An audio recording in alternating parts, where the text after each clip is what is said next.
Hey friends, and welcome back to my channel. Today I'm going to really be breaking down embroidery home portraits into sizable chunks. And with that, I'm going to show you how I embroider my lettering, my bricks, my siding, my stone walls, roofs, windows, and a little bit of landscaping. And that really is the foundation of a home portrait. The rest of it is basically just coloring with thread. So let's go ahead and jump right in.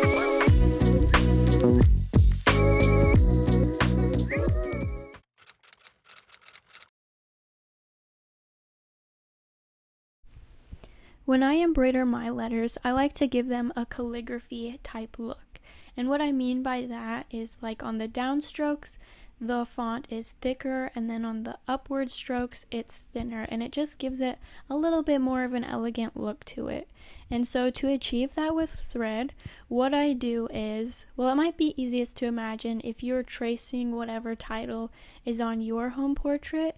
So anytime your pencil makes a downward stroke, you'll use 4 pieces of embroidery floss. And anytime your pencil makes an upward stroke, you'll use 2 pieces of embroidery floss, or you can change the amounts. But this way is the way I like to do it, and it just gives that pretty calligraphy look. Now there are other ways you can do that as well, or other ways you can stitch your letters, and one of those is by back stitching like we are, but instead of using different amounts of thread for different areas, you can just go ahead and use the same amount of thread all throughout. Or another stitch that would look really great for lettering is doing the whipped back stitch. So it's totally up to you and whatever your personal preference is.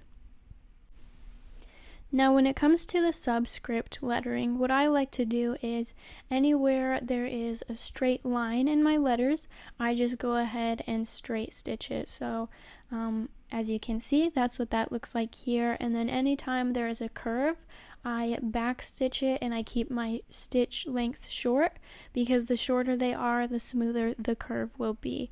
And so that's pretty straightforward there, and it can be a little bit tricky to stitch tiny letters, but this is what I found is easiest.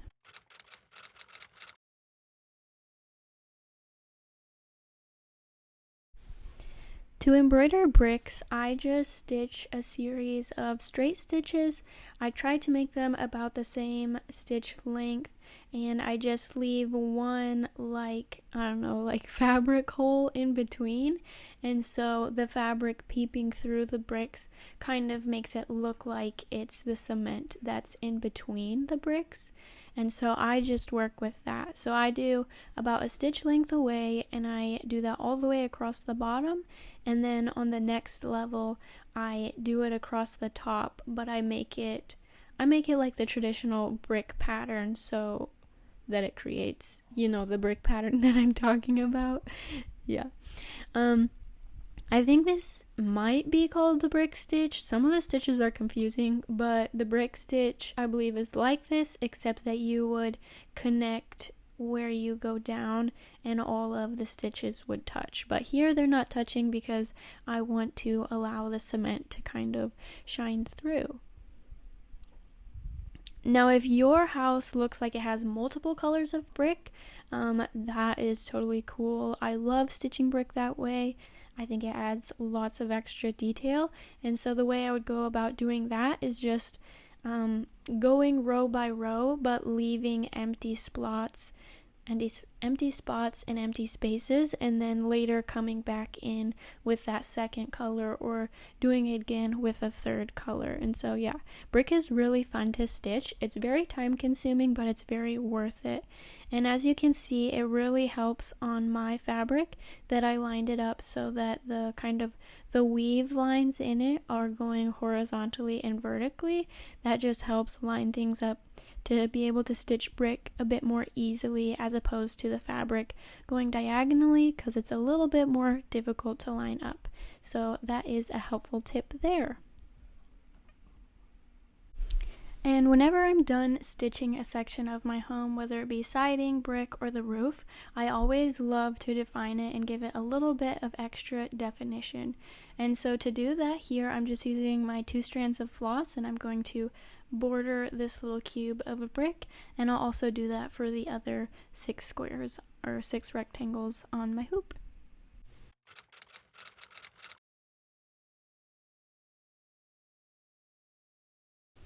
To stitch my siding, I always look at the photo of the home I'm stitching and I see if the siding is going horizontally or vertically.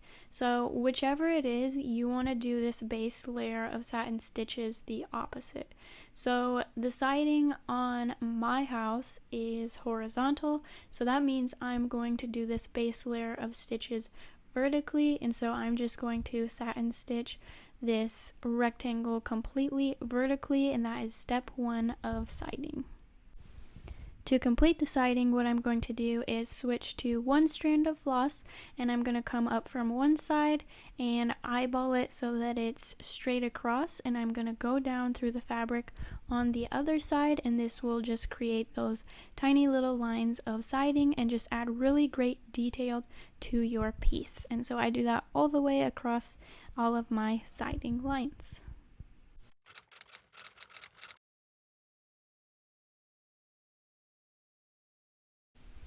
If your home has some stone in it, to me this just looks like satin stitching a bunch of different shapes, whether they be squares, rectangles, circles, or whatever other weird shape rocks can be. And so what I'm doing here is just creating a bunch of different shapes that are satin stitched to create that stone look.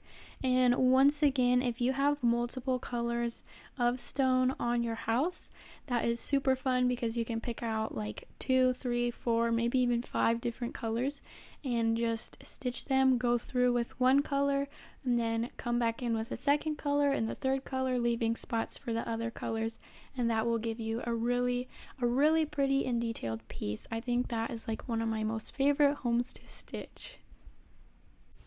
And so this is what my finished stone looks like.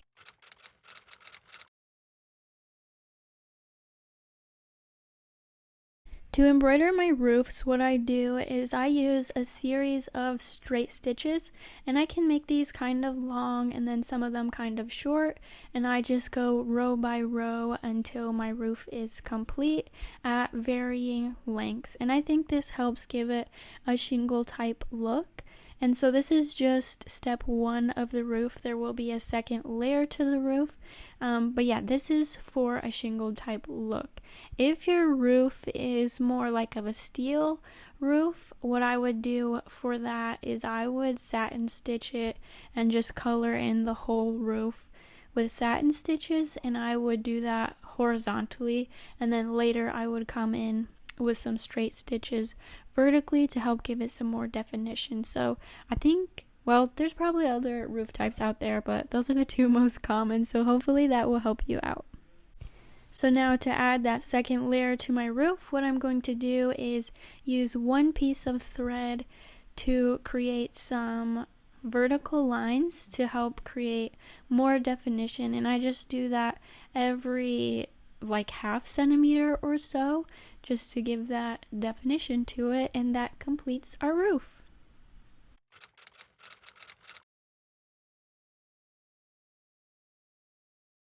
When it comes to windows, I like to give them that extra window look by making them a bit of a different texture with watercolor paint.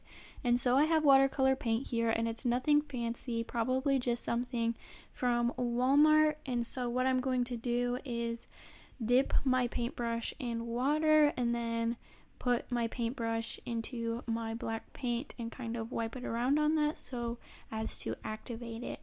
And once it's activated and wet and like paint, I can go ahead and put it on my fabric, and so I just paint it on.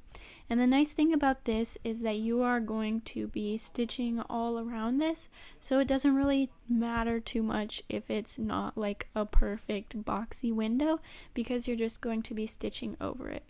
And so here I'm just laying the base foundation with the watercolor paint, and then after that I'll add some shutters and some trim to it to give it a nice and clean finished look.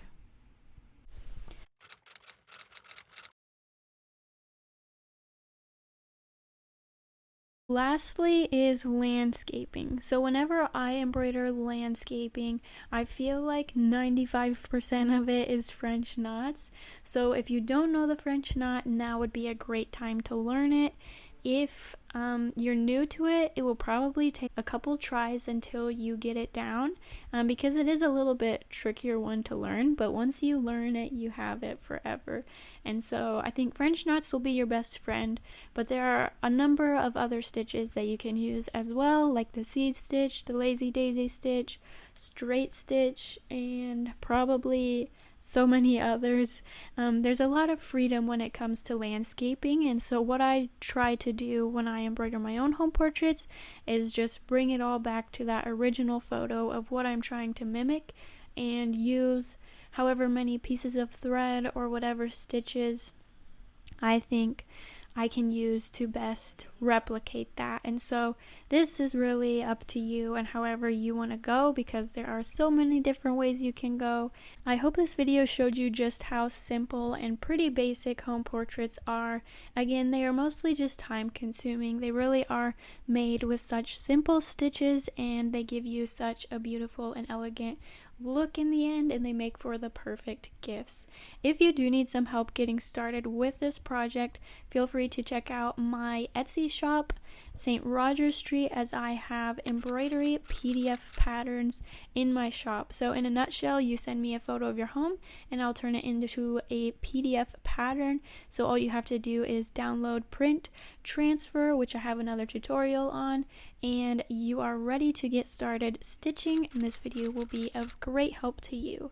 So yeah, thank you so much for being here, for watching, and if you have any questions, comments, or anything else, feel free to leave that below, and I would be happy to answer to the best of my ability. And until next time, my friends, happy stitching!